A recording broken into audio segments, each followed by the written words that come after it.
How to fix YouTube lag on Android phone. Hello guys, in today's video I'm gonna show you how to fix YouTube lag on Android phone. First, open settings and then scroll down until you find storage and then click clean up, and here we'll find the junk files. Click on it and then click delete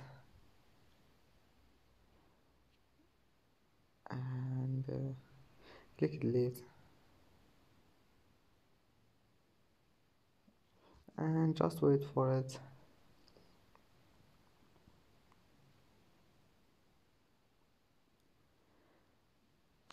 And then just go back and go to settings, scroll down until you find the battery, and enable performance mode and disable power saving first, and then if you find this one here, performance mode, enable it and your problem will be fixed. And that's it for today's video. Don't forget like and don't forget subscribe, and thank you for watching this video until the end, and see you in the next video.